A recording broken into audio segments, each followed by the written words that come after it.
मेरे हिसाब से यार ज़िंदगी जीने के दो तरीके हैं, जो मैंने पहले भी आप लोगों को बताया कि एक तो ये तरीका है सीधा सीधा कि जो आप लोगों के पास में है उसको एक्सेप्ट कर लो और उसके हिसाब से ज़िंदगी जीना स्टार्ट कर दो। और दूसरा ये है, अगर उसको एक्सेप्ट नहीं कर रहे हो, जो दुनियादारी में चल रहा है, जो ज़िंदगी में चल रहा है, तो उसको बदलने का बूता रखो और वो बूता जो है आप लोगों को उस पर्टिकुलर सिचुएशन से निकाल के ले जाएगा। तो दोनों में से एक पाथ चूज़ कर लो और फिर उसके लिए लग जाओ उसी तरीके से। या तो अगर लग रहा है कि सिलेक्शन लेना है तो मेहनत करना स्टार्ट कर दो, और सिलेक्शन नहीं लेना है तो जितने मजे कर रहे हो कम क्यों कर रहे हो यार, थोड़ा से ज़्यादा करो। फालतू में क्यों, फालतू में बीच में उलझे हुए हो कि हाँ सिलेक्शन भी नहीं लेना है, मजे भी नहीं करने हैं, कुछ करने हैं, कुछ सिलेक्शन लेना है, आधा अधूरी ज़िंदगी जी रहे हो। एक साइड में कूद पड़ो कि हाँ ये तो मजे ही करने हैं ज़िंदगी में पूरे, सिलेक्शन नहीं लेना है। तो दोनों के लिए अलग अलग प्लान होंगे, दोनों के लिए अलग अलग पैटर्न होंगे, दोनों के लिए अलग तरीके से सारी डिज़ाइनिंग करनी पड़ेगी। हालांकि पहले वाले में ज़्यादा डिज़ाइनिंग करनी नहीं, उसमें डिज़ाइन ऑलरेडी सेट है, उसमें बस आप लोगों को जीते रहना है बिना कंप्लेन किए हुए कि हाँ ऐसा नहीं हुआ, ऐसा हो गया, ऐसा हो जाता तो अच्छा रहता। कुछ नहीं बोलना है, जो चल रहा है मस्त चल रहा है, बस ये बोलना है फिर, ठीक है। पर लेकिन अगर लग रहा है कि नहीं, जो लाइफ चल रही है उससे सेटिस्फाई नहीं है, तो भाई साहब बैठ के प्लान बनाओ और आज ही चेंज कर डाला, ठीक है। चेंज कर डाला तो लाइफ झींगा लाला। मतलब कहने का यह कि अपनी चीज़ों को अपने हाथ में लेने की एक तरीके से डिसीजन मेकिंग की कैपेबिलिटी अपनी स्टार्ट कर लो। 14th सीरीज है इस पर्टिकुलर एपिसोड के अंदर में। किस किस ने 13 तक अब तक देख ली है? ऐसे हैं कि जिसने सारी देखी है, कोई ऐसा भी है जिसने नहीं देखी है। ये कहने के लिए सीरीज है यहाँ पर, ये अगर ढंग से देखा जाए तो एक तरीके से आप लोगों का रिविजन भी रहता है और कुछ नए क्वेश्चन की आप लोगों की प्रैक्टिस भी रहती है। एक तरीका टेस्ट हो जाता है आप लोगों का कि हाँ ऐसा कुछ यहाँ पर चल रहा है, ठीक है। तो पुराने भी देख लेना जिस किसी ने अभी नहीं देखे हैं।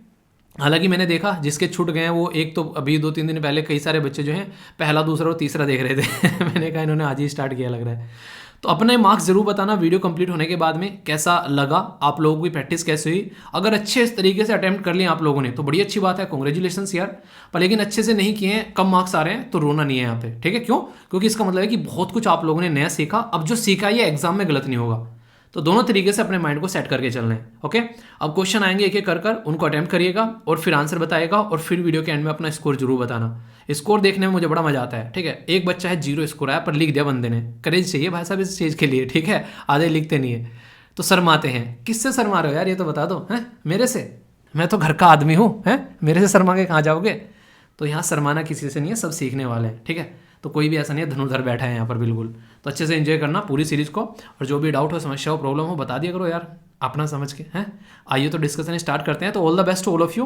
क्वेश्चन एक एक दिखाऊंगा, वीडियो को पॉज करना, क्वेश्चन को अडेप्ट करना और फिर आगे बढ़ना, यही प्रोसीजर रहने वाला है। एक और बात, क्वेश्चन को ध्यान से पढ़ना, नहीं पढ़ोगे तो कई जगह गोली हो जाएगी, फिर बोलोगे ये क्या हो गया, ओके। ये जो क्वेश्चन है ये एक मैप बेस्ड क्वेश्चन है और यहाँ से बड़ा ही प्यारा सा क्वेश्चन आप लोगों का बन जाता है। लोकेशन के बारे में बात करूंगा और इंसिडेंट के बारे में बात करूंगा और यहाँ पर वोल्केनो ज्वालामुखी को फाड़ेंगे, ठीक है। तो पूरी एनर्जी मिल जाएगी आप लोगों को जैसे ज्वालामुखी फटेगा। हालांकि बात करेंगे कई सारे इसके बारे में। रिसेंटली अभी न्यूज़ में यहाँ पर जिसको बोला गया है एक पर्टिकुलर नाम, इसका नाम है किलाउ, ठीक है। तो किलावा जो है ये एक वोल्केनो है, यानी कि ज्वालामुखी है। ये कहाँ पर लोकेटेड है ये आप लोगों को बता। इंडोनेशिया, ऑस्ट्रेलिया, यूएसए, हवाई या फिर जापान। सही आंसर क्या है? A, B, C, F, D.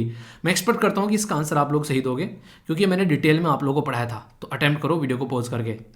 सही आंसर जानने के लिए हम लोग चलते हैं अपनी मैप की जर्नी पर और एग्जैक्ट लोकेशन आप लोगों को यहाँ पर देखने को मिलेगा। ये क्या है? ये हवाई और ये क्या है? होनोलुलु, ठीक है तो ये हवाई का लोकेशन है बेसिकली। इसको ध्यान से देखोगे तो इधर आप लोगों को यूएसए नजर आएगा। तो हवाई एक ऐसा पोर्शन है जो कि यूएसए का पोर्शन है और यहाँ पर आप लोगों को एक पर्टिकुलर वोल्केनो देखने को मिलेगा। तो इस पर्टिकुलर लोकेशन के बारे में यहाँ पर बात की जा रही है। ध्यान से आप लोग देखो यहाँ पर, उन्हें कहते हैं ध्यान से देखो इस शख्स को, ठीक है।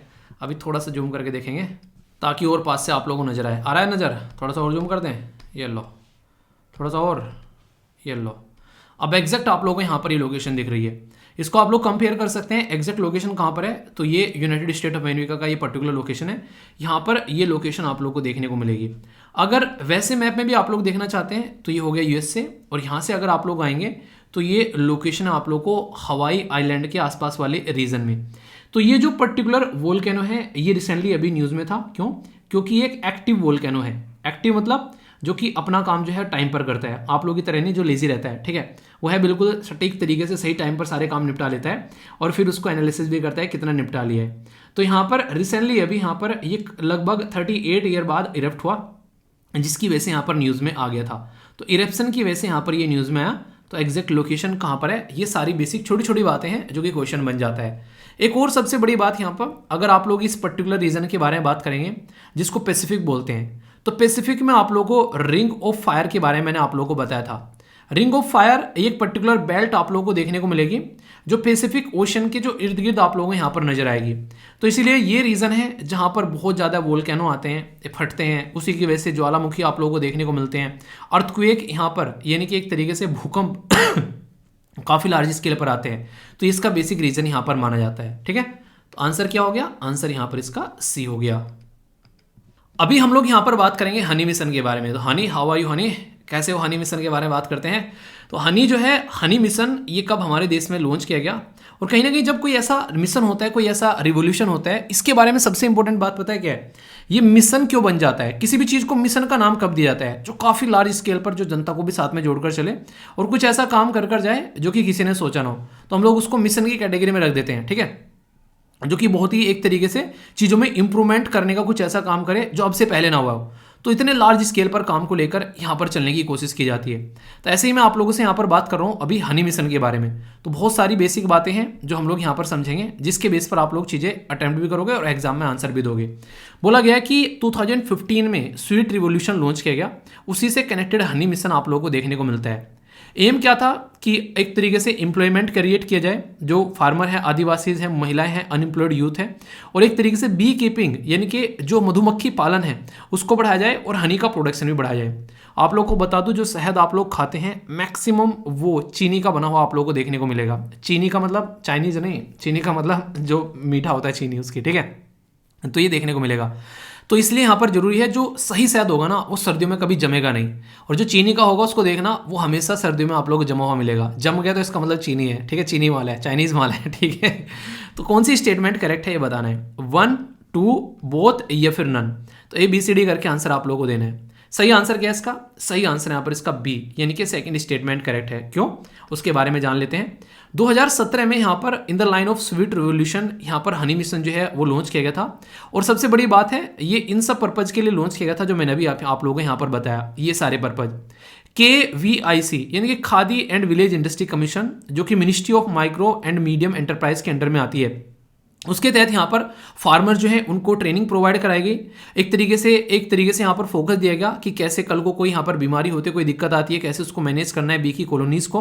और इसी के साथ में यहाँ पर एक्वाकल्चर के ऊपर फोकस किया गया कि जो हनी बन जाएगा उसको कैसे एक्सट्रैक्ट करना है और कैसे चीज़ों को आगे लेकर चलना है। तो ये चीज़ें देखने को मिलेगी।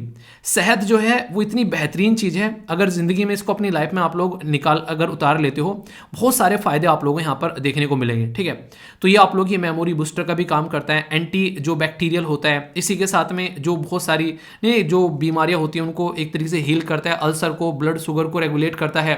बहुत सारी ऐसी चीज़ें हैं जो इसके अंदर स्किन के लिए काफ़ी अच्छा माना जाता है। तो शहद अपने आप में एक पूरा जड़ी बूटी का काम करता है, पर वो वाला शहद नहीं जो चीनी से बनाया जाता है, वो वाला शहद जो मधुमक्खियाँ मेहनत करके फूलों से चूस कर वो रस लाकर अपने शहद में छत्ते में रखती है और जो शहद बनाती है, उस शहद के बारे में बात कर रहा हूँ। तो उस शहद जो है ये है आंसर इसका बी।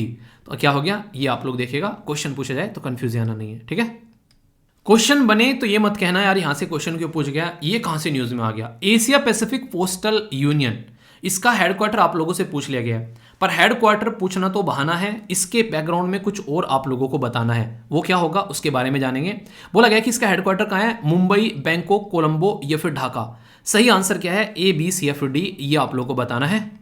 कर लिया अटेम्प्ट। सही आंसर क्या है इसका, सही आंसर है इसका बी यानी कि बैंकॉक। बैंकॉक यानी कि थाईलैंड। आखिर क्यों पढ़ा रहा हूं मैं आप लोगों को, रीजन ये है कि इंडिया जो है वो इसका हेड बन गया है अभी रिसेंटली, जनवरी 2023 से हम लोग जो है वो इसके हेड बन गए हैं।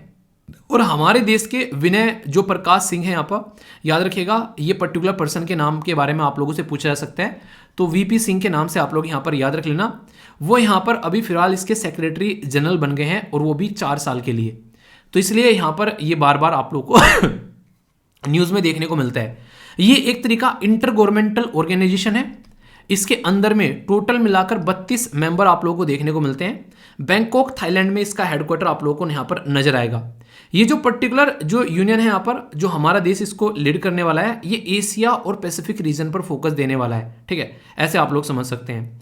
तो ओनली जो रिस्ट्रिक्शन है जो यहाँ पर it is the only restricted union of the universal postal जो यूनियन है इन द रीजन, इस पर्टिकुलर रीजन में, और ये यूनाइटेड नेशन यानी कि जो यूएन है उसकी एक स्पेशलाइज एजेंसी है।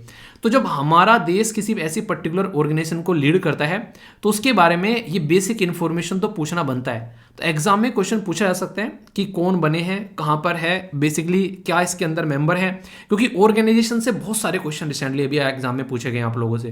तो आगे भी पूछे जाएं तो कोई बड़ी बात तो होगी नहीं, तो इसलिए तैयार रहना है।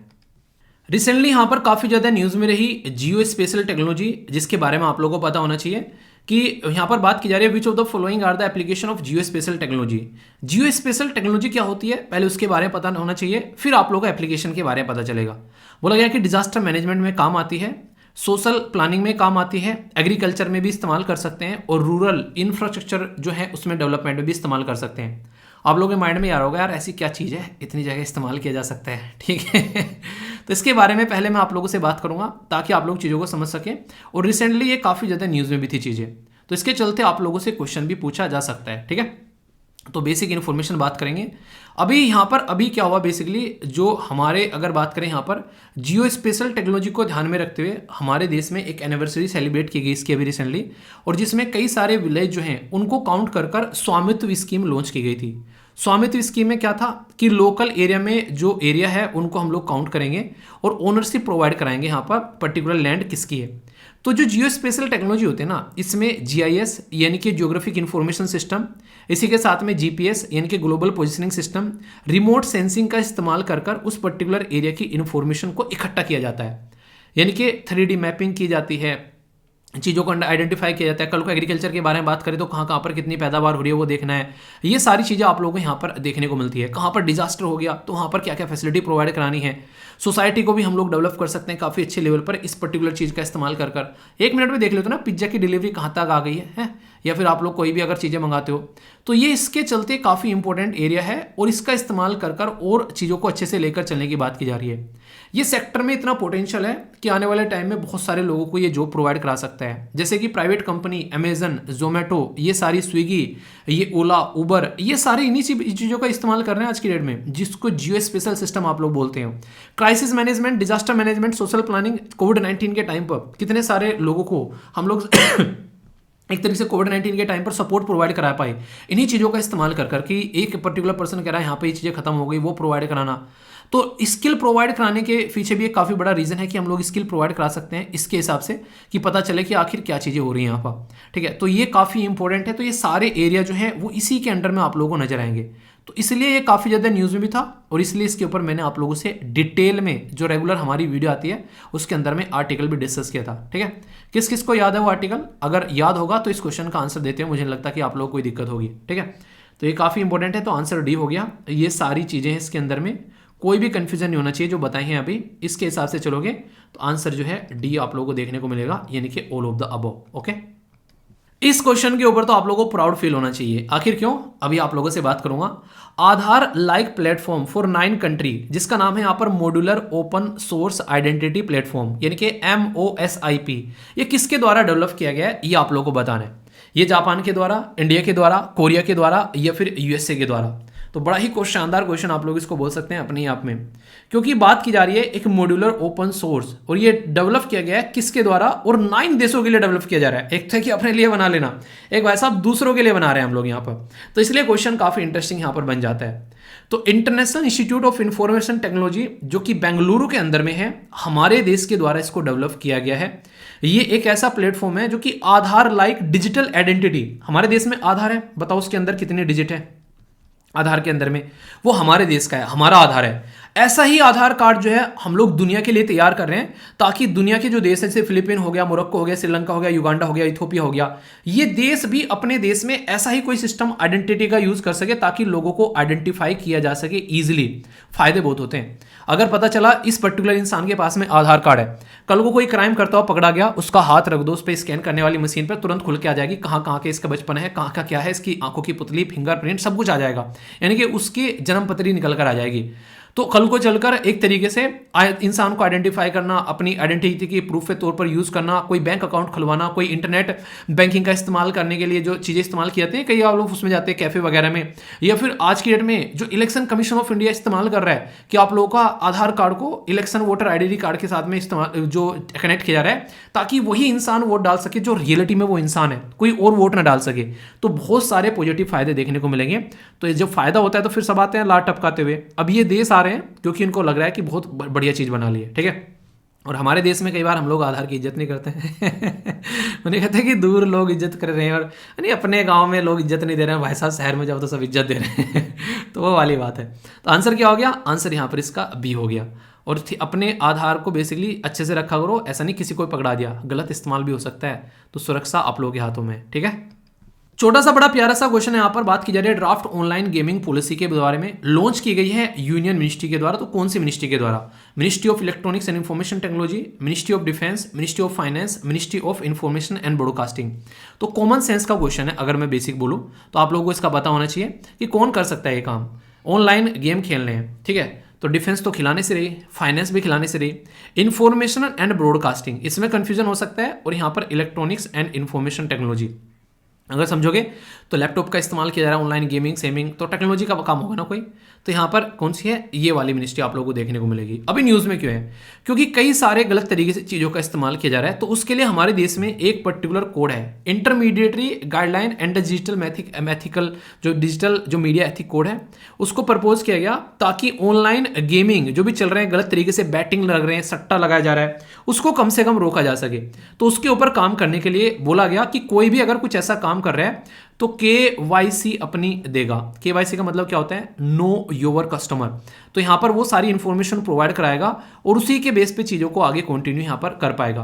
तो KYC का प्रावधान यहां पर रखा गया इस पर्टिकुलर सिस्टम के अंदर में, तो इसकी वजह से भी यहां पर ये न्यूज़ में था। और ऑनलाइन लोग जो गेम खेल रहे हैं उसको भी रेगुलेट करने की बात की जा रही है, क्योंकि भाई साहब इतना ज़बरदस्त तरीके से चीज़ें चलती हैं कि इंसान अपनी हेल्थ ख़राब कर लेते हैं, घर वालों के पैसे उड़ा देते हैं, डिप्रेशन में चले जाते हैं, और भी बहुत सारे इशू, एंजाइटी वगैरह देखने को मिलती हैं, अकेलेपन के शिकार पड़ जाते हैं। इन सब मुद्दों को टैकल करने के लिए चाइना ने रिसेंटली अभी अपने वहां पर बैन लगा दिया कि इससे फालतू टाइम तक जो है कोई भी कंपनी जो है बच्चों को ये गेम्स वगैरह प्रोवाइड नहीं करा पाएगी। तो हमारे देश में भी कुछ ऐसा किया जाए, यस या फिर नो, बताइए आप लोगों की क्या राय है। Khadi and village industry commission एक ऐसी बॉडी है जो कि कई बार न्यूज़ में देखने को मिलती है, तो कल को इससे रिलेटेड कोई क्वेश्चन पूछ ले तो कोई बड़ी बात नहीं होगी। तो इसलिए एक टॉपिक आप लोगों का एक पर्टिकुलर जो बॉडी के लिए तैयार हो गया, तो कहीं ना कहीं आप लोगों को पता होना चाहिए, क्योंकि जब भी हम लोग किसी गांव के डेवलपमेंट के बारे में बात करते हैं, आदिवासी के बारे में बात करते हैं, तो ये पर्टिकुलर बॉडी आप लोग को बार बार न्यूज़ में नजर आती है। तो एक बार बैठ के पढ़ लो, फिर उसके बाद में कोई दिक्कत ही नहीं है। तो KVIC बोलते हैं शॉर्ट फॉर्म में। स्टैट्यूटरी बॉडी है यहाँ पर, ये एक एपेक्स बॉडी है जो कि ministry of micro and small medium enterprise के अंडर में आती है। विजन क्या है कि एक तरीके से प्लान किया जाए, प्रमोट किया जाए, फैसिलिटेट किया जाए, खासकर खादी एंड विलेज इंडस्ट्री को रूरल एरिया में, ठीक है। हेडक्वार्टर इसका न्यू दिल्ली में है। तो इनकरेक्ट आप लोगों को बताना है, फिर से बोल रहा हूँ, ध्यान से पढ़ लिया करो कि सही क्या पूछा गया है या फिर गलत पूछा गया है। तो इनकरेक्ट कौन सी स्टेटमेंट है? ओनली 1, ओनली 2, 3 या फिर नन ऑफ द अबव। तो आंसर क्या है? तो डी आंसर जो है वो यहाँ पर इनकरेक्ट है, क्योंकि मुंबई में इसका हेडक्वार्टर है, ना कि न्यू दिल्ली में। न्यू दिल्ली में, भोपाल में, बेंगलुरु में, कोलकाता में, मुंबई में, गुवाहाटी में और जगह आप लोगों को इसके रीजनल ऑफिस देखने को मिलेंगे, जिनको आप लोग जोनल ऑफिस भी बोलते हैं। मतलब मेन ऑफिस आप लोगों को यहाँ पर देखने को नहीं मिलेगा। तो ये स्टेटमेंट यहाँ पर इनकरेक्ट हो गई। तो आंसर क्या होगा यहाँ पर? आंसर इसका आप लोगों को देखने को मिलेगा, काफ़ी इंपॉर्टेंट है ये, आप लोगों को नजर आएगा यहाँ पर बी, ठीक है। तो आप लोग एक सेकेंड, कहाँ गया ये, ठीक है। आंसर ए नजर आएगा, सॉरी बी नहीं, ठीक है। ए आंसर है, क्योंकि इनकरेक्ट पूछा गया तो एक ही यहाँ पर इनकरेक्ट ऑप्शन हो गया। तो KVIC के बारे में सारी इन्फॉर्मेशन आप लोगों के सामने है, ये आप लोगों के सामने है कि कैसे कैसे इसके बारे में सारी चीज़ें हैं, किस मिनिस्ट्री के अंडर में आता है। तो ये सारी चीज़ें बेसिक ओवरव्यू है, और ये ऐसी ऑर्गेनाइजेशन है जो कि टाइम टू टाइम आप लोगों को न्यूज़ में भी रहती है, ऐसा नहीं कि फर्स्ट टाइम न्यूज़ में आ रही है। तो एक बार तैयार कर लो और फिर आगे तक चलते रहो। इंटरेस्टिंग क्वेश्चन है, स्वीट रिवोल्यूशन से रिलेटेड है। यहाँ पर स्वीट रिवोल्यूशन जो है बोला गया कि एक एम्बिशियस इनिशिएटिव है प्रमोट करने के लिए एग्रीकल्चर, जिसको हम लोग बी कीपिंग बोलते हैं। बी कीपिंग, मछली पालन भी एक तरीके की एग्रीकल्चर नहीं, सॉरी एपीकल्चर, ठीक है। एपीकल्चर है यहाँ पर, जो कि एक तरीके से जो आप लोग बोलते हैं कि मधुमक्खी का पालन करना, ठीक है। तो बी कीपिंग जो है वो एक तरीके की एपीकल्चर है, जिसमें यहाँ पर एक तरीके से काफ़ी कुछ जो डेवलप किया जाता है इस पर्टिकुलर एरिया में, मधुमक्खी के पालन वाले एरिया में। National beekeeping and the honey mission जो है 2020 का ये सेंट्रल स्पॉन्सर्ड स्कीम है, जो कि ministry of agriculture and farmer welfare के द्वारा लेकर आई गई। सही आंसर क्या है? ओनली 1, ओनली 2, ओनली 3, यानी कि दोनों, या फिर नन ऑफ द अबव। तो काफ़ी इंपॉर्टेंट है, डिटेल में बातें करूंगा, अटेम्प्ट कर लेना ताकि बाद में मधुमक्खी ना काटे आप लोगों को, ठीक है, क्योंकि खुद से अटेम्प्ट करोगे तो मधुमक्खी नहीं काटेगी। सेंट्रल सेक्टर स्कीम है, सेंट्रल स्पॉन्सर्ड स्कीम, जहां भी लिखा हो एक बार सदमे में आने से पहले बच जाना, क्योंकि यहां पर कोई ना कोई गड़बड़ी करता है और अक्सर वहां पर एक तरीके से उसको उलट के लिखा जाता है, यानी कि स्पॉन्सर्ड है तो सेंटर बता देंगे और सेंटर है तो स्पॉन्सर्ड बता देंगे, वो वाला फंडा आप लोगों को देखने को मिलेगा। तो ये सेंट्रल सेक्टर स्कीम है, under ministry of agriculture and farmer welfare के अंडर में आती है। National beekeeping and honey mission के बारे में यहाँ पर बात की जा रही है, ठीक है। तो ये काफ़ी इंपॉर्टेंट है यहाँ पर, जिसके बारे में आप लोग समझ सकते हैं। तो कोई भी कंफ्यूजन इसको लेकर आप लोगों के माइंड में नहीं होना चाहिए। तो बी कीपिंग बोलते हैं इसको पॉपुलरली, अगर बोला जाए कि हाँ मधुमक्खी का पालन चल रहा है, ठीक है। तो ये हो गया, कंफ्यूज आना नहीं है। दोस्तों ये एक इंटरेस्टिंग क्वेश्चन है और यहाँ से एग्जाम में भी आप लोगों को क्वेश्चन पूछा जा चुका है, तो ध्यान से सुनिएगा, टॉपिक क्लियर हो जाएगा आप लोगों का इन्वायरमेंट इंपैक्ट असेसमेंट के बारे में। रिसेंटली अभी ये न्यूज़ में भी आया काफ़ी, इन्वायरमेंट इंपैक्ट असेसमेंट, जिसके बारे में मैंने आप लोगों से टॉपिक भी डिस्कस किए थे, जो रेगुलर लेक्चर आता है। तो इन्वायरमेंट इंपैक्ट असेसमेंट के बारे में बोला जा रहा है कि यहाँ पर एक तरीके से यहाँ पर ये प्रेडिक्ट किया जा सकता है, एक तरीके से डिफाइन करता है कि एक स्टडी को, कि प्रेडिक्ट करना कि क्या क्या इंपैक्ट पड़ सकता है जो भी प्रोजेक्ट उस एरिया में आ रहा है उसका इन्वायरमेंट के ऊपर, ठीक है। यानी कि मान लीजिए आप लोग कहीं पर जाकर फैक्ट्री लगाते हैं, तो आप लोग ये फैक्ट्री लगाने से वहाँ पर क्या इंपैक्ट पड़ सकता है उसके बारे में एक प्रेडिक्शन करता है ये पहली स्टेटमेंट, ठीक है। पहली स्टेटमेंट में यहाँ पर ये बोला गया। दूसरी स्टेटमेंट में यहाँ पर ये बोला गया कि ये एक स्टैट्यूटरी जो है बेसिकली बॉडी है, जो कि इन्वायरमेंट प्रोटेक्शन एक्ट 1986 के अंदर में आते हैं इसके प्रोजेक्ट, ठीक है। सही आंसर क्या है? सही नहीं है, इनकरेक्ट। ओनली 1, ओनली 2, बोथ, या फिर नन। इनकरेक्ट पूछा गया, तो ध्यान से आप लोग पढ़िए और उसी तरीके से आप लोग इसको आंसर दीजिए। फिर आंसर क्या है? आंसर हो गया यहाँ पर डी, यानी कि कोई सा भी इनकरेक्ट नहीं है, दोनों के दोनों करेक्ट आप लोगों को देखने को मिलेंगे। बेसिक इन्फॉर्मेशन है, जब किसी चीज़ का हम लोग असेसमेंट करते हैं तो ये पूरा प्लान आप लोगों को देखने को मिलता है कि वहाँ पर प्रॉपर इन्वायरमेंट एंड सोशल जो बेस स्टडी की जाती है, प्रोजेक्ट का डिस्क्रिप्शन रहता है, टर्म्स एंड कंडीशन क्या क्या है, स्टडी की जाती है, इंपैक्ट एनालिसिस किया जाता है, मैनेज एंड मॉनिटर किया जाता है, गवर्नमेंट फिर रिव्यू करती है और फिर डिक्लेयर करती है कि हाँ भाई साहब ये जो प्रोजेक्ट है ये इस तरीके से इंपैक्ट डालेगा या फिर इस तरीके से इंपैक्ट नहीं डालेगा, इसको आगे चलाया जा सकता है या फिर इसको रोका जाएगा। ये सारी बातें फिर आप लोगों को पता चलती है। तो बहुत ही इंपॉर्टेंट ये एरिया हो जाता है, जो कि आप लोगों के माइंड में बिल्कुल क्लैरिटी रखेगा, ठीक है। तो क्वेश्चन बने तो कन्फ्यूजन आना नहीं है और आंसर यहाँ पर इसका डी हो जाता है, ठीक है। तो ऐसे क्वेश्चन डायरेक्ट बनते हैं एग्जाम में। प्यारा सा क्वेश्चन, और यूपीएससी भी ऑलरेडी ऐसे क्वेश्चन आप लोगों से पूछती है। अभी रिसेंटली अगर लास्ट पेपर आप लोगों ने देखे होंगे उसमें भी ऐसे क्वेश्चन पूछे जा चुके हैं। बोला गया कि which article of Indian constitution deal करता है right to freedom of speech and expression के साथ में? आर्टिकल 21, आर्टिकल 16, आर्टिकल 19 या फिर आर्टिकल 14? तो आप लोगों के हिसाब से सही आंसर क्या है अगर मैं आप लोगों से पूछूं? सबसे पहले तो आप लोगों को ये पता होना चाहिए कि ये किस पार्ट में आता है, क्योंकि यहाँ पर तो थोड़ा ऐसे पूछ लिया गया है, वरना थोड़ा सा एक्स्ट्रा लेवल पर जाकर क्वेश्चन पूछ जाएगा। ये पार्ट 3 में आप लोगों को देखने को मिलेगा, जिसमें फंडामेंटल राइट आते हैं। फंडामेंटल राइट पार्ट 3 में आते हैं, आर्टिकल 12 से लेके आर्टिकल 35 तक का, ये आप लोगों को पता होना चाहिए। इसमें आर्टिकल 19 है, जो कि आप लोग याद रखिएगा, ये आप लोगों को नजर आता है आर्टिकल 19। तो freedom of speech and expression के बारे में यहाँ पर बात की जाती है। तो ये काफ़ी इंपॉर्टेंट यहाँ पर बन जाता है कि freedom of speech and expression के बारे में हम लोग बात तो करते हैं, पर लेकिन freedom of speech and expression जो है उसमें किस तरीके से चीज़ें आप लोगों को लेकर चलनी है, क्योंकि यहाँ पर कई बार ऐसा रहता है, कई बार मिनिस्टर जो है वो उल्टी सीधी बातें बोल देते हैं, देखा होगा ना आप लोगों ने। तो बोला गया था कि क्या उस मिनिस्टर को रोकना चाहिए वो सारी बातें बोलने के लिए पॉलिटिकल पार्टीज को? अगर पॉलिटिकल पार्टी रोकेंगी तो मिनिस्टर ये बोलता है कि मैं तो इंडिपेंडेंट इंसान हूँ, मेरी खुद के भी अधिकार है, मैं अपने अधिकारों को इस्तेमाल कर सकता हूँ। तो यहाँ पर इसको चलते काफ़ी बड़ी ये कॉन्ट्रोवर्सी हो गई थी, ठीक है। तो यानी कहने का मतलब यहाँ पर यह है कि इंसान की freedom of speech and expression है, पर लेकिन इसमें आर्टिकल 19 के अंदर में, ए के अंदर में वो सारी एक तरीके से हैं, पर लेकिन इसका जो 2 पार्ट है उसमें रिस्ट्रिक्शन भी लगा रखी है, यानी कि आप लोगों को रिस्ट्रिक्ट भी किया गया है। तो ये बात आप लोग ध्यान रखिएगा, ठीक है। तो कोई भी कंफ्यूजन यहाँ पर नहीं होना चाहिए, आंसर इसका सी हो गया, ये बात ध्यान रखिएगा, ठीक है। डायरेक्ट क्वेश्चन बन सकता है, और खासकर जब आप लोग बात कर लें गर्ल्स के बारे में, तो यहाँ पर उनका डेवलपमेंट है साइंस एंड टेक के फील्ड के अंदर में, तो प्यारा क्वेश्चन बनेगा बिल्कुल, ठीक है। तो बात की जा रही है किसके बारे में? यह है आज़ादी सेट के बारे में। आज़ादी सेट यह लगभग 750 स्कूली गर्ल्स के द्वारा बनाया गया आज़ादी सेट उपग्रह, और स्टार्टअप द्वारा बनाया गया। उस स्टार्टअप का नाम क्या है ये बताना है। Dhruva aerospace, Pixxel, Space Kidz India या फिर अस्त्रा। तो सही आंसर क्या है अगर इसके बारे में आप लोग यहाँ पर बात करते हैं, आज़ादी सेट के बारे में, तो सही आंसर है यहाँ पर क्या, यह है सी, इसका है यहाँ पर स्पेस किड्स इंडिया। इसके द्वारा यहाँ पर बनाया गया 750 लड़कियां। देखिए सबसे इंटरेस्टिंग चीज़ क्या है, ये उसी गवर्नमेंट स्कूल से है जिन गवर्नमेंट स्कूल के बारे में हम लोग बोलते हैं कि कुछ पढ़ाई नहीं होती है। 750 स्कूल की लड़कियां, इसी के साथ में ISRO, Indian space and research organisation ने मिलकर यहाँ पर ये अभी रिसेंटली सैटेलाइट जो है वो लॉन्च किया, स्पेस किड्स, ठीक है।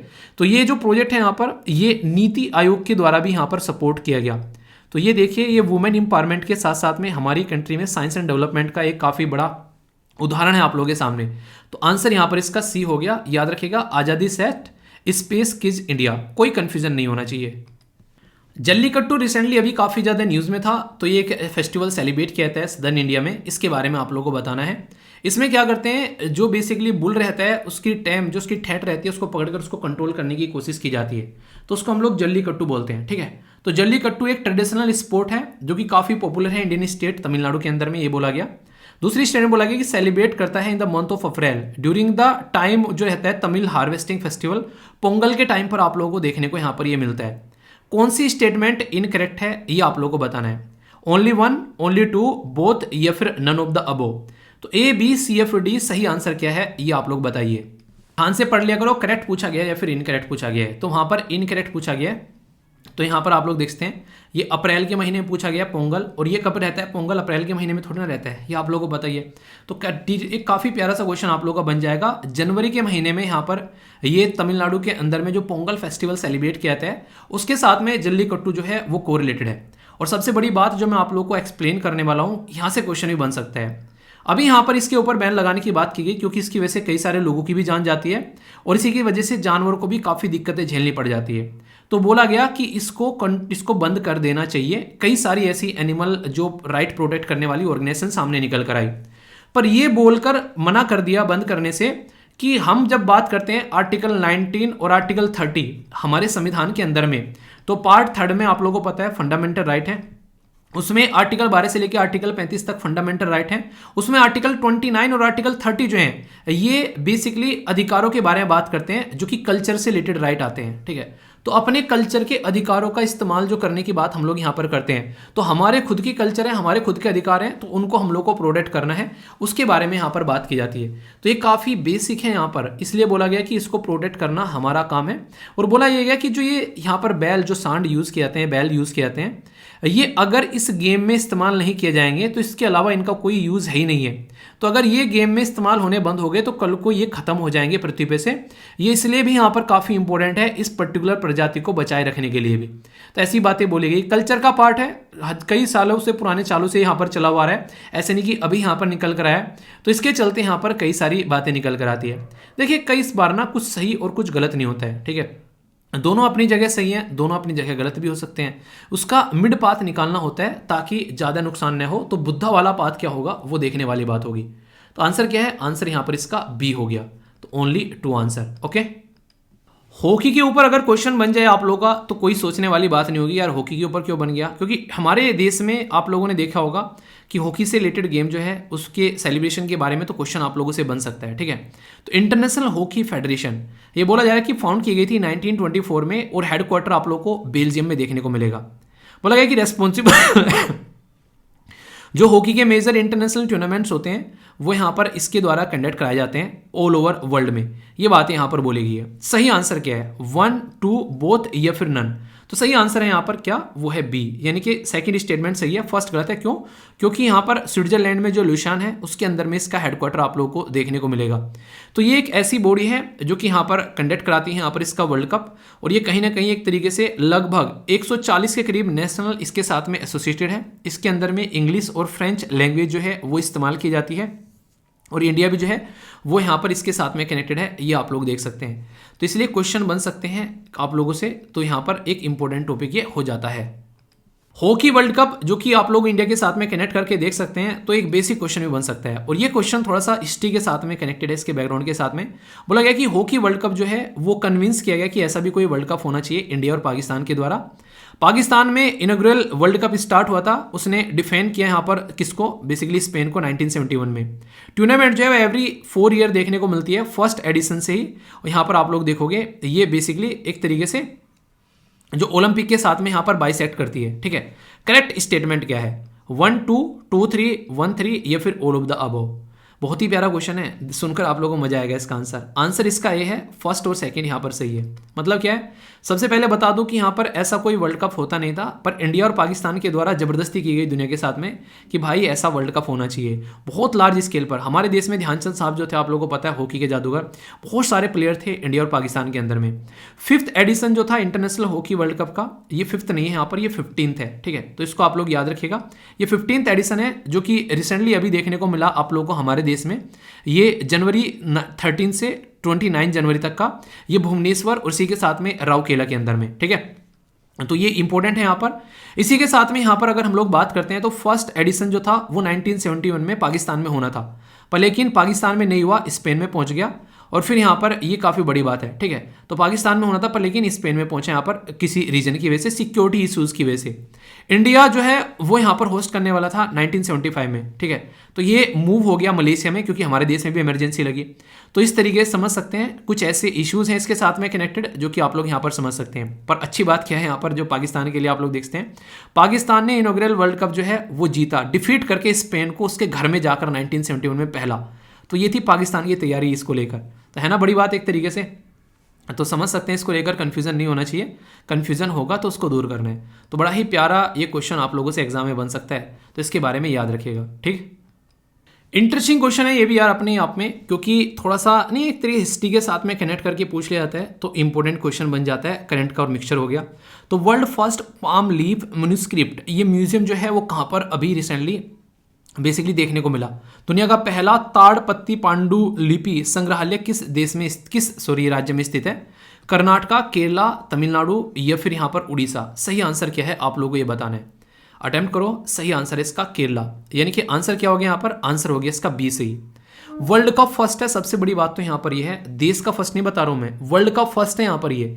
तो world cup first palm leaf manuscript museum जो है वो इनोग्रेट किया गया तिरुवनंतपुरम, जो कि केरला की कैपिटल भी है, उसमें इनोग्रेट किया गया। ये बेसिकली यहाँ पर आप लोगों को देखने को मिलेंगे काफ़ी पुराने टाइम से, लगभग 650, जो बेसिकली एक तरीके से एक स्पैम ऑफ पीरियड की बात की जा रही है, तो उससे लेकर अब तक का आप मतलब 650 साल तक का बेसिकली यहाँ पर टिल द 19th सेंचुरी, वहाँ से लेके अब तक का जो भी यहाँ पर हिस्टोरिकल कल्चर जो भी रिसर्चेज हैं उनको यहाँ पर सहज कर रखने की बात यहाँ पर की जा रही है, ठीक है। तो ये केरला के अंदर आप लोगों को देखने को मिलेगा, तो कल्चर के पॉइंट ऑफ व्यू से भी इंपॉर्टेंट हो जाता है। प्रवासी भारतीय दिवस जो है वो बहुत ही ज़्यादा न्यूज़ में रहा जब यहाँ पर ये प्रॉपर एक इवेंट कंडक्ट कराया गया हमारे देश के अंदर में। तो प्रवासी भारतीय दिवस कहाँ पर होस्ट किया गया, वाराणसी, इंदौर, पुणे या फिर चेन्नई? क्या ऐसा क्वेश्चन पूछा जा सकता है? हाँ, पूछा भी जा सकता है, कोई बड़ी बात नहीं है, पर लेकिन और इंपॉर्टेंट जो बैकग्राउंड इन्फॉर्मेशन है वो जरूर पूछी जा सकती है। आंसर क्या हो गया, वाराणसी नहीं, पुणे नहीं, चेन्नई नहीं, आंसर हो गया इंदौर, मध्य प्रदेश के अंदर में, जिसको स्वच्छ सिटी का भी खिताब जीत चुका है ये कई बार लगातार। प्रवासी भारतीय दिवस हमारे देश में क्यों सेलिब्रेट किया जाता है? क्योंकि 1915 में महात्मा गांधी जो हैं वो साउथ अफ्रीका से हमारे देश में आए थे 9 जनवरी को। तो प्रवास करके अपने देश में आए, उसके बेसिकली एवज में ये पर्टिकुलर जो इवेंट है ये सेलिब्रेट किया जाता है। अभी जो सेलिब्रेट किया गया ये 70वां प्रवासी भारतीय दिवस जो है वो सेलिब्रेट किया गया मिनिस्ट्री ऑफ एक्सटर्नल अफेयर के साथ में मिलकर। ये बेसिकली मध्य प्रदेश गवर्नमेंट के द्वारा ये पूरा का पूरा फेस्टिवल जो है वो ऑर्गेनाइज कराया गया। ये जो पर्टिकुलर यहाँ पर सिस्टम आप लोगों को देखने को मिला, इसमें एक थीम थी। थीम में बोला गया कि reliable partner for India progress, जो हमारे देश की प्रोग्रेस है इन द अमृत काल, यानी कि एक तरीके से जो हमारा अमृत काल चल रहा है, अमृत काल मतलब 75 से लेके अभी 75वीं सालगिरह होगी, तो हम लोग जो 100th सालगिरह सेलिब्रेट करेंगे यानी कि 47 में, तो उसको अमृत काल बोला जा रहा है। तो इस अमृत काल में हमारा जो डायस्पोरा है वो एक पार्टनरशिप के तौर पर काम करेगा हमारे साथ में मिलकर अपने देश को आगे ले जाते हुए। तो ये फोकस यहाँ पर दिया गया। तो 17वां भारतीय दिवस था, तो diaspora reliable partner for the Indian progress, ये इसकी थीम यहाँ पर रखी गई। ये तो मैंने आप लोगों को कुछ बेसिक चीज़ें बता दी। अब कुछ ऐसी चीज़ें जिसके बारे में आप लोगों से क्वेश्चन पूछा सकते हैं। चलिए लास्ट ईयर की थीम बताइए, देखता हूँ कौन कौन यहाँ पर बताता है। ठीक है, अभी रिसेंटली जो पर्टिकुलर सिस्टम आप लोगों को देखने को मिला, इसमें चीफ गेस्ट भी थे पर्सन, यानी कि ये आप लोगों से क्वेश्चन पूछा सकता है जो अब बताने जा रहा हूँ मैं यहाँ पर। दो पर्सनैलिटी के बारे में आप लोग यहाँ पर याद रखिएगा। एक तो थे यहाँ पर इन जो प्रेसिडेंट थे यहाँ पर गुयाना के, जिनका नाम था यहाँ पर इरफान अली। इरफान अली साहब जो थे वो चीफ गेस्ट थे यहाँ पर। ठीक है, और एक प्रेसिडेंट थे यहाँ पर सूरीनाम के। तो यहाँ पर जिनका नाम देखो, दोनों के नाम आप लोगों को थोड़ा थोड़ा सा पता होना चाहिए। ठीक है, पर्सन इन न्यूज़ में आ जाता है। ठीक है, तो चंद्रिका प्रसाद जो संतोखी है यहाँ पर, उनका नाम भी आप लोगों को पता होना चाहिए। उनको गेस्ट ऑफ ऑनर के तौर पर स्पेशल गेस्ट ऑफ ऑनर दिया गया। ये दो पर्सनैलिटी, तो सूरीनाम और गुयाना, तो इरफान अली और चंद्रिका संतोखी। ठीक है, तो ये दो पर्सनैलिटी हमारे देश में यहाँ पर आए। बहुत सारी बातें इनके द्वारा बोलेगी देश के बारे में, जो कि अगर आप लोग स्पीच सुनेंगे तो जानेंगे कि हमारे देश ने दुनिया को कैसे राह दिखाई कोविड-19 के टाइम पर। बहुत सारी बातें इनके द्वारा बताएगी, तो बेसिक था, पता होना चाहिए। एक पर्टिकुलर जो एंशिएंट फेस्टिवल है जो सेलिब्रेट किया जाता है, जिसका नाम है लाई हारोबा। ठीक है, तो ये कहाँ पर सेलिब्रेट किया जाता है? अरुणाचल प्रदेश, मध्य प्रदेश, दिल्ली या फिर त्रिपुरा। तो ये काफ़ी इंपॉर्टेंट है, नॉर्थ ईस्ट में सेलिब्रेट किया जाता है। और ये है कहाँ पर? ये आप लोगों को देखने को मिलेगा त्रिपुरा के अंदर में। ये बेसिकली अगर देखें यहाँ पर जो लोग होते हैं, खासकर एक पर्टिकुलर कम्युनिटी है जिसको बोलते हैं यहाँ पर मिती कम्युनिटी, MEITI। ठीक है, तो मिती कम्युनिटी के लोग हैं यहाँ पर जो कि इसको सेलिब्रेट करते हैं, ये आप लोगों को देखने को मिलेगा। ठीक है, तो ये अभी रिसेंटली जो है ये यहाँ पर सेलिब्रेट किया गया त्रिपुरा के अंदर में, जो अगरतला पर्टिकुलर एरिया है। ये डिपार्टमेंट ऑफ इंफॉर्मेशन और इसी के साथ में कल्चर अफेयर के द्वारा मिलकर यहाँ पर एक तरीके से सेलिब्रेट किया गया। कल्चर को आगे बढ़ाया जाए, डांस रहता है, लिटरेचर रहता है, म्यूजिक रहता है, तो कई सारी चीज़ें। तो 5 दिन का फेस्टिवल यहाँ पर ये देखने को मिलता है। तो नॉर्थ ईस्ट में कोई फेस्टिवल सेलिब्रेट किया जाता है तो वो इंपॉर्टेंट हो जाता है एग्जाम के पॉइंट ऑफ व्यू से खासकर। ब्यूरो ऑफ इंडियन स्टैंडर्ड एक काफ़ी इंपॉर्टेंट बॉडी है और इसके बारे में क्वेश्चन भी आप लोगों से पूछे जाते हैं कई बार, तो इसके बारे में आप लोगों को पता होना चाहिए। बोला गया कि ये एक एग्जीक्यूटिव बॉडी है जो कि स्टैब्लिश की जाती है ए हार्मन डेवलपमेंट के लिए, जो भी स्टैंडर्डाइज एक चीज़ों को स्टैंडर्ड प्रोवाइड कराना, मेकिंग और क्वालिटी, ये सर्टिफिकेशन फॉर द गुड, और फंक्शन करती है ministry of consumer affair and food and public distribution के अंदर में। तो सही आंसर क्या है यहाँ पर? ABCFD। ए में बोला गया है 1 and 2, बी में बोला गया है 2 and 3, सी में बोला गया है 1 and 3 एंड डी में बोला गया है ऑल ऑफ द अबव। तो सही आंसर क्या है आप लोगों को यहाँ पर ये बताना है। ठीक है, सही आंसर यहाँ पर बी, यानी कि आप लोगों को यहाँ पर देखने को मिलेगा क्या है बी सही आंसर, यानी कि यहाँ पर 1 and 2 जो है वो यहाँ पर बेसिकली बी सही है, यानी कि फर्स्ट स्टेटमेंट यहाँ पर गलत है। रीजन क्या है? रीजन है यहाँ पर ये ब्यूरो ऑफ इंडियन स्टैंडर्ड जो है स्टैब्लिश किया गया था यहाँ पर BIS एक्ट के द्वारा 1986 की जो स्टैट्यूटरी बॉडी है। ठीक है, ये फोर्स में आई थी दिसंबर 1986 में। और यहाँ पर इसी के साथ में अगर बात करें, ये स्टैंडर्डाइज एक तरीके से जो क्वालिटी ऑफ सर्टिफिकेट, इन सब चीज़ों को ध्यान में रखते हुए बात करें तो ministry of consumer affair and food and public distribution के हिसाब से आप लोग इसको याद रख सकते हैं। ठीक है, 2016 में यहाँ पर ये इन फोर्स में लेकर आई गई थी, जो कि काफ़ी इंपॉर्टेंट है, समझ सकते हैं आप लोग। यहाँ पर बेसिकली एक एक्ट बनाया गया था, वैसे इंप्लीमेंट किया गया था यहाँ पर कब? 2017 में। ठीक है, तो ये कुछ बातें हैं, एक काफ़ी स्टैंडर्ड बना के रखना चीज़ों का, तो उसके ऊपर यहाँ पर ये काम करती है। तो ये आप लोग इसके बारे में याद रखेगा। तो आंसर क्या हो गया यहाँ पर? आंसर इसका बी हो गया, जो कि काफ़ी इंपॉर्टेंट है। वीट कल्टीवेशन, गेहूं की पैदावार के बारे में क्वेश्चन पूछा जाए तो ये पूरी बेसिक इन्फॉर्मेशन आप लोगों को देकर जाएगा क्वेश्चन। ठीक है, तो ध्यान से सुनना, इसके बाद में आप लोग वीट के बारे में समझ पाएंगे, हमारे देश के बारे में। गेहूं जो है वो एक रबी क्रॉप है, तो रबी है, खरीफ है या फिर जायद है, ये बताइए। 10 से 15 डिग्री टेम्परेचर होना चाहिए बोने के लिए, और काटने के लिए 21 से 26। पानी जो होना चाहिए 150 से लेकर 200 सेंटीमीटर होना चाहिए, और सोयल यानी कि मिट्टी जो होनी चाहिए वो आप लोगों को उपजाऊ दोमट मिट्टी, चिकनी मिट्टी, या फिर जिसको फर्टाइल लूमी सॉइल या क्ले आप लोग बोलते हो। सही आंसर क्या है? 1 and 2, 2 and 3, 1 and 3 या फिर ऑल ऑफ द अबव, ये आप लोगों को बताना है। आंसर क्या है सही? ये है सी, क्योंकि इतना पानी नहीं चाहिए, ये पानी तो काफ़ी ज़्यादा हो जाता है इसके हिसाब से। ठीक है, इसको कमी चाहिए 75 से लेकर 100 के बीच में चाहिए। सबसे ज़्यादा प्रोड्यूस करने वाले राज्य नॉर्मली कौन है? उत्तर प्रदेश, पंजाब, हरियाणा, मध्य प्रदेश, राजस्थान, गुजरात, बिहार और गुजरात। सबसे ज़्यादा गेहूं जो होते हैं वो यहाँ पे आप लोगों को देखने को मिलते हैं। ग्रीन रिवॉल्यूशन के टाइम पर हमारे देश के अंदर में यहाँ पर इसके बारे में बातें की गई कि हाँ, हमको गेहूं की पैदावार में आगे लेकर चलना है अपने देश को, क्योंकि बहुत बुरी खस्ता हालत हो गई थी। यहाँ पर एक टाइम पर ऐसा था कि हम लोग यानी मांग कर काम चला रहे थे, तो उस टाइम पर लगा कि कुछ करना है, तो तब यहाँ पर हम लोगों ने अपनी कमर कसी और आज ये रिजल्ट आप लोगों के सामने है। ठीक है, एस्पायरेशनल ब्लॉक, जैसे एस्पायरेशनल डिस्ट्रिक्ट हम लोगों ने देखे थे, उसी के पैटर्न पर एस्पायरेशनल ब्लॉक बनाए गए, तो उससे रिलेटेड क्वेश्चन आप लोगों से पूछा जाए तो कंफ्यूजन नहीं होना चाहिए। बोला गया कि एक डेवलपमेंट इनिशिएटिव है जो कि इंप्रूव कर रहा है परफॉर्मेंस इन द एरिया जो कि वेरियस डेवलपमेंट पैरामीटर पर यहाँ पर खरा उतरेगा, यानी कि बनाए जाएंगे, उसके ऊपर हो जाएंगे, एक तरीके पीछे रह गए उनको खरा उतारने की कोशिश की जा रही है, सुधारने की कोशिश की जा रही है जो पिछड़ गए हैं। ठीक है, एस्पायरेशनल ब्लॉक प्रोग्राम जो है वो पैटर्न पे है एस्पायरेशनल डिस्ट्रिक्ट के, और one centre can add more जो ब्लॉक टू द जो एक तरीके से प्रोग्राम लेटर, यानी कि सेंटर को ओनली पावर दी गई है कि आप लोग ब्लॉक ऐड कर सकते हो। डिस्ट्रिक्ट के लेवल पर डिस्ट्रिक्ट था, यहाँ पर ब्लॉक के लेवल पर बात की जा रही है, जिसको तहसील भी आप लोग बोल सकते हो। ए में बोला गया 1 and 2 सही है, बी में बोला गया 2 and 3 सही है, सी में बोला गया 1 and 3 सही है, और डी में बोला गया ऑल ऑफ द अबव सही है।